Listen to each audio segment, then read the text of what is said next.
Hello, everybody, and welcome back to another episode of Hitting Bags and Stealing Balls. Today is Monday, February 24th.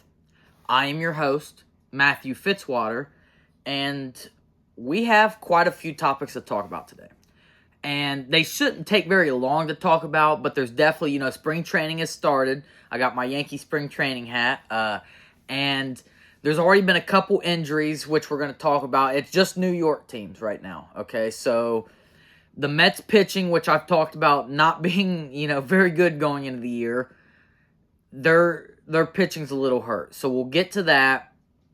And then, obviously, I want to talk about the last couple signings. Bregman signing with Boston, which has me worried as a Yankees fan. It definitely does. And then Pete Alonso going back to the Mets, which makes the pitching problem there not as scary because that lineup is just absolutely loaded.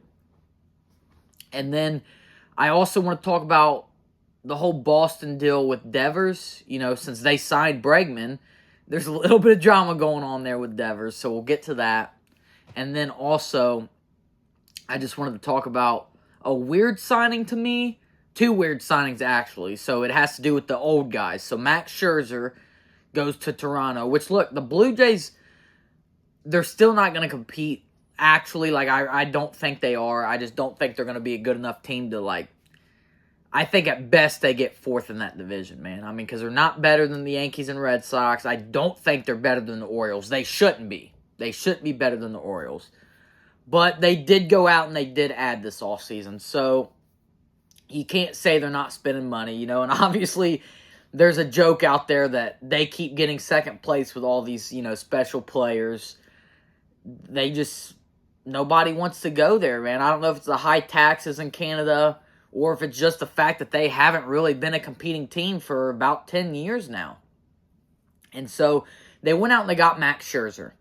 And it's a little odd to me because, look, Scherzer's great, but he's obviously getting up there in age. He's had injuries lately.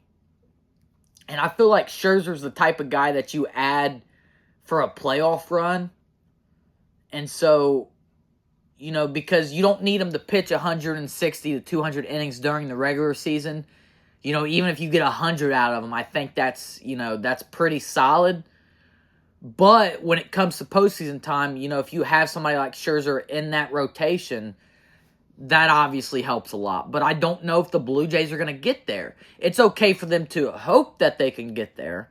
And, it's not like they're paying them, $30 million a year for 6 years. And so it's not necessarily a high-risk deal, but it definitely was a little odd to me. But if he pitches 120 innings and he does Max Scherzer things, then I suppose you can't really be mad about it. Another one that kind of confused me with the other old guy, Justin Verlander, first ballot Hall of Famer. But he obviously is, I think he's 40 now. He's up there in age, man. And obviously these injuries have started creeping in the last couple years. But he goes to the San Francisco Giants. And I'm not necessarily mad. But again, I feel like Verlander, is one of them guys that you sign, especially at his age now, to give you that playoff rotation. And I don't see the Giants making the playoffs. And I've obviously talked about how I like the Giants, looking at them on paper, especially after they go out and they get Adames to put it short. Jung Ho Lee's coming back. So look, I think their lineup looks really solid, but I don't know if they're going to be able to compete in that division. Again, they might be the fourth best team in that division, dude. I don't see them being better than the Dodgers. Obviously. I don't see them being better than the Padres even, although the Padres, they have some drama too. I don't see them being better than the Diamondbacks, man. I think the Diamondbacks are going to sneak in there this year. They only missed by a game last year, and it really wasn't their fault. It was just, luck of the draw. But I respect it. You bring in a veteran pitcher. You've got a lot of young kids in that rotation. Maybe he can help out again. If he pitches 100 innings, I think they're happy with that. Low risk deal, I suppose. So it's not that these two signings made me mad. It definitely, raised an eyebrow. It was a little weird. I expected, a team that was going to get into the postseason for sure. You know, one of the division winners, which baseball's a weird sport. You never know. But I definitely thought that they would go elsewhere. I saw a comment online where it was like, you know, stuff like that happens when you play MLB The Show franchise for too long, is like the weird signings start happening. It definitely has that vibe to it, but, you know, low risk deal, so we'll see what they can do in their new cities. But next up, I'm going to go to Pete Alonso, and then we're just going to go straight from that to, you know, the Mets pitching injuries. But, so the Mets get Pete Alonso back. So when you're looking at this lineup, okay, right at the top, you've got Lindor, Vientos, Soto, Pete Alonso. Okay, that is elite, dude.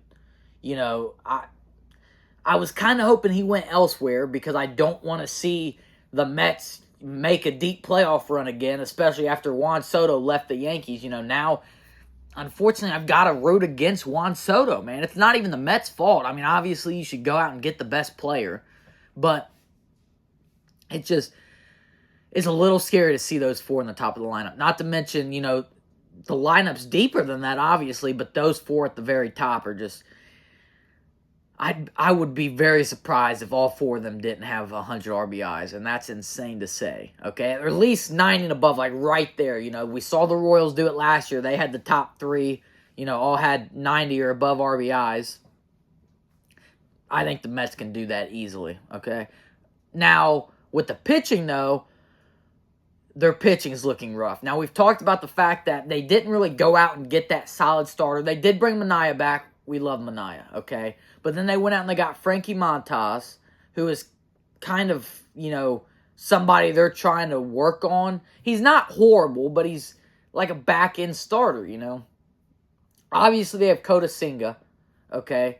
Sorry if I'm saying that wrong. Kodai Singa, I forget how you pronounce it, but you know who I'm talking about.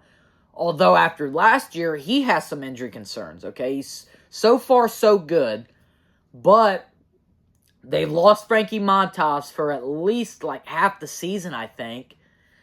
And now Sean Manaea's hurt. And it's something with his oblique. He's going to start the season on the IL, you know, the injured list. I'd be surprised if he's out until late May. I don't think he'll be out that long. I hope not, you know, for their sake. But, I mean, when you look at the rotation, they've got Singa at the top. Now, instead of, you know, Manaea and Montas, who I think were going to be their 2 and 3, they've got Peterson, who's a solid back-end starter. He's not horrible, but he's not great either, you know what I mean? But he's got potential to get better. So he's their number 2. Okay, then they've got Paul Blackburn, who, again, these pitchers last year pitched good for them, which I think is why they were willing to take a shot on Montas, because, you know, clearly their pitching coach can figure stuff out. But Paul Blackburn's not a good number 3 to have, okay? And then you look at the back half of the rotation. You know, you got Griffin Canning, who, look, he's 28. Again, the Mets tap into pitching usually, but everybody knows from what we've seen from Griffin so far, he's just not, you know, a good starter. I think his career ERA is high 4s, low 5s, something like that. So, it's not great. And then, now, Clay Holmes is probably going to be the number 3. I saved him for last at the number 5 just because he's never started before, so I don't know how they're going to want to do this. They might just throw him right into the fire, and maybe that works out best for him and them, you know, but to say somebody who's never started before immediately slots into like your number 2, your number 3 starter, I personally don't know. But when you look at the rotation on paper, you've got a lot of question marks, okay? So, you know, Manaea and Montas getting hurt has left the Mets, I think, very vulnerable in the pitching. Now, there's still some guys out there. They had Quintana last year who pitched good for them. I'd be very surprised if they didn't bring him back, you know, just to slot in there, even if it's as the number 5 starter. But yeah, right now, man, I mean, Singa's good. Peterson can be good. Clay Holmes is a question mark. And then Blackburn and Griffin, I mean, that's probably the worst rotation in that division. Okay? I mean, it really is. I mean, and people are obviously going to be like, dude, the Marlins. But it's like, the Marlins have a Cy Young winner in their rotation, okay? And they've got some young kids who can become, really solid. So, I don't know, but that lineup's going to carry them. That lineup's going to be fun to watch. I'm still high on the Mets, unfortunately, even though I don't want to be. But the injuries have hurt that rotation. All right, so next up, we're going to go to Boston. And Bregman signing, with Boston has me worried as a Yankees fan, okay? When you look at that team, they brought in Garrett Crochet, Walker Buehler to an already solid pitching. I mean, the first half of last year, I'm pretty sure their pitching was in the top 3 in baseball, okay? Like just ranking-wise, ERA, hits allowed, walks allowed, strikeouts, stuff like that. Just an all-around solid rotation. And so I'm definitely scared about that. And now you look at their lineup, okay? You have the hugely underrated Jarren Duran. All right? You obviously have Rafael Devers, who could easily, have already won an MVP if it wasn't for some of the other guys in the American League, because he just absolutely crushes the ball. Now you have Bregman, okay? Yoshida, who's a DH. You've got Tristan Casas, who, he's been hurt, but you look at what he's done when he's not hurt, and he absolutely destroys the ball. You've got maybe Trevor Story if he stays healthy. That's a big maybe, he hasn't done that a lot lately. But, I just think Boston, to be honest with you, when I do my ranking videos, I think I'm going to put Boston higher than the Yankees. And that hurts my soul to say that. But I just think they're all around just a more solid team.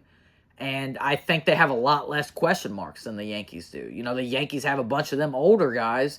And it's like, what are we going to get out of them? I don't think you really have that with Boston. But it's close. It's definitely close. However, more so what I wanted to talk about is the drama that has now unfolded in Boston. So they obviously asked Devers at a press conference, during spring training, now that Bregman signed, are you going to be the DH? And Devers was just straight up like, no. He's like, I'm a third baseman. I play third base. I'm not moving. And while I understand that, you are a third baseman. You obviously signed to be their third baseman, when you signed that huge extension with Boston. But times are changing, okay? The AL is super weak. He's got like negative, I don't want to throw out a false number. It's a lot. A negative defensive run saved, and it's pretty high. I want to say around 50, okay, over his career at third base. He's just not a good fielder.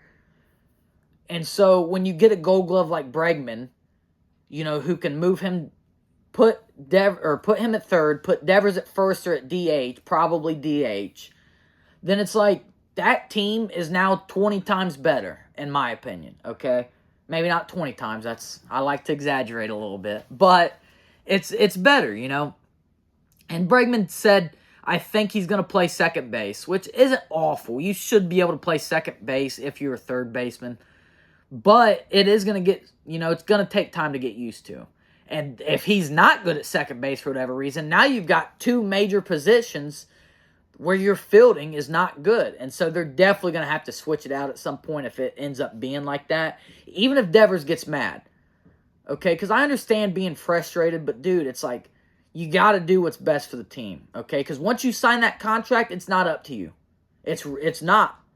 And Cora even came out and said, Alex Cora, their manager, came out and said, like, I wasn't here when he signed that extension. You know what I mean? So it's like, it doesn't matter what that was about. I'm the manager, and I'll handle it. And I don't necessarily think that means he's going to take Devers off third. I think him and Devers get along pretty well.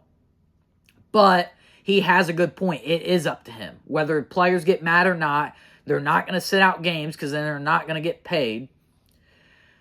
So I'm curious how it all goes down. I think Bregman's going to end up playing second. And Devers will probably stay at third. They've got Yoshida at DH. They could deal him away, or they could just keep him as a bench piece, to have...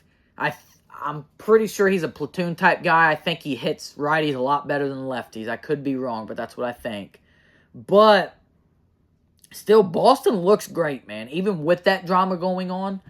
And another thing that weirded me out is Tristan Casas. They asked him, and like obviously Devers is your teammate, but like the way he said it, I just think there's better ways to speak to the media, okay? And some guys don't quite understand that. And it's not the end of the world. You know, you're allowed to voice your opinion. You're a human being. But he straight up was just like, yeah, Devers is my third base. I think Devers needs to play third base. And it's kind of like, yeah, like he's your teammate. I get that, but he's not a good third baseman, man. So it's like, do you want the team to be the best they can be, or do you just want your friend not to get mad at you? Because I don't know about you guys, but I've got some friends where if I'm not doing very good in something or if I'm making a stupid mistake, they're going to let me know. So, yeah, I mean, it's weird that he came out and said that. And I get Bregman has some, you know, drama with teams in general because of the whole cheating scandal that happened in Houston. I understand that. It would frustrate me too, okay? But now he's on your team. Your team's trying to win the World Series. And so you got to put that behind you, dude. That's in the past. You know, people make mistakes. And it's been years now. It's been almost 10 years, actually, since that whole happened. You know, not since it came out, but since it actually happened. And so, I don't know. I just think everybody needs to move on. I assume they're a little hostile towards Bregman. But to just completely, like, basically shun him immediately when he gets to the city. And Bregman handled it pretty well. He was just like, look, I'll play wherever they want me to play. You know, I want this team to win, which is how Devers and Casas, you know, should have answered it. But good on Bregman. I don't think it's going to affect them much into the season. I think Boston's going to be right there with the Yankees at the top. And I'm pretty nervous about it, man. I think Boston's going to be good. So finally, you know, we'll just go ahead and get it out of the way here. Like I said, these topics weren't going to take much time. I just kind of wanted to skim through them because I was starting to fall behind a little bit. You know, I'm sure, unfortunately, we'll have more injuries to talk about coming up. And then, obviously, I'll have my ranking videos. I've got a video coming out that I'm pretty excited for. So I'm ranking everybody's off season. And then I'm playing the word game. So it's like 3 or less words per team.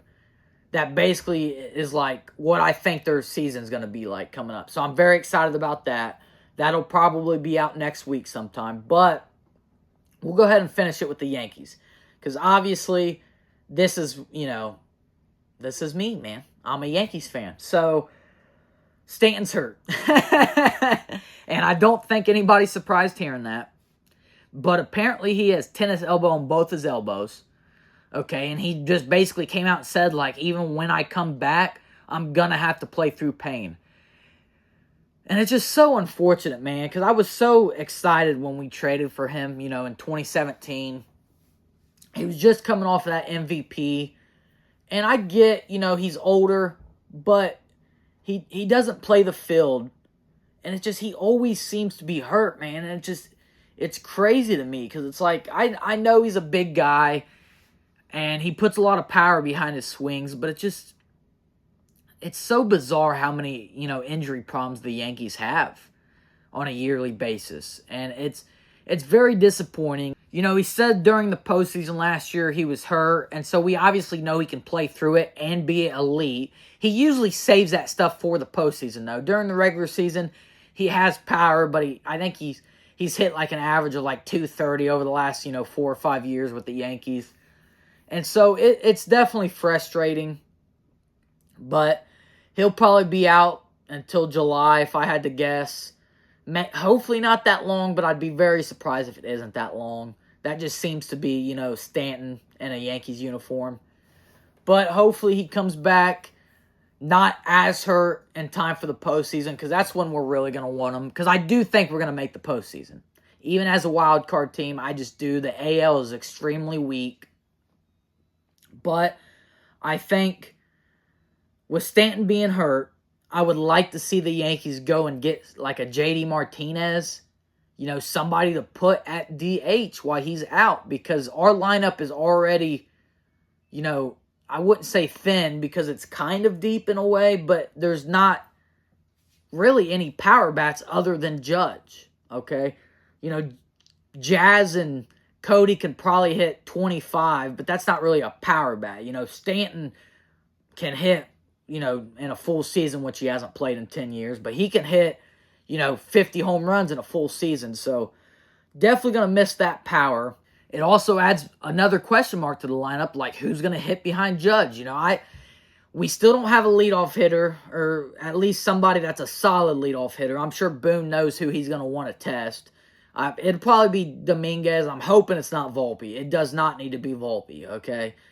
But then you've got Judge probably the number 2, or Bellinger at the number 2, and then Judge, and then Goldschmidt, I guess, or Jazz. But it's just like, man, it's not looking good. I'm a little worried about the lineup. The pitching's great, especially the bullpen. I'm super excited about the bullpen, as long as nobody gets hurt. But I wanted to talk about the Stanton news because it makes me even more worried about that lineup, man. That lineup it's going to be bad. It really is. I don't have high hopes, unfortunately. And then another weird thing is we had a pitching prospect named Chase Hampton. He had Tommy John surgery. And the only reason I bring that up is because I'm pretty sure if you look, this is like the 5th straight year where a Yankees top prospect has had Tommy John surgery. Not just pitching. Like, we've had hitters get it. Like, Gleyber Torres, I'm pretty sure had it at one point. I think Jason Dominguez has had it. That could be wrong. But I know for a fact that basically every year one of our prospects get it. And I'm not sure what the Yankees are doing, man. Because injuries seem to get us every year. Garrett Cole last year. Stanton, obviously, was also hurt last year. Judge the year before that, in between his 2 MVPs. And so I don't know, man. It's got me worried. I really hope Garrett Cole don't get hurt again. I hope somebody like Max Fried doesn't. If our lineup looks like that, we need the rotation to stay healthy. We just do, okay? Because that rotation is going to be the only reason that we stay with Boston all season. But yeah, guys, so those were just a couple quick topics, I wanted to talk about today. And make sure to comment. Let me know what you think. If you're worried about the Mets, if you're worried about the Yankees, what you think about Devers refusing to move off of third base. Because I've seen half and half on responses, And I get both sides. I do. But I just think personally, it's a little bit much for me, Even if you can say that in private to your GM or your manager, throw a fit. But, you ain't got to say all that to the media, man. But I get it. I get it. And then, of course, subscribe, follow, give me a thumbs up. I appreciate all the support, you guys. I love talking about baseball. And hopefully, I'm about to go on a trip in a couple weeks right before baseball season starts. But then once baseball season starts, I should be uploading, an episode or 2 every week. I know I've kind of taken breaks lately, but it's been kind of slow the last couple months. But thank you for sticking with me, and just stay tuned. I'll have the ranking video out soon. I'm very excited for that. So just thank you, guys.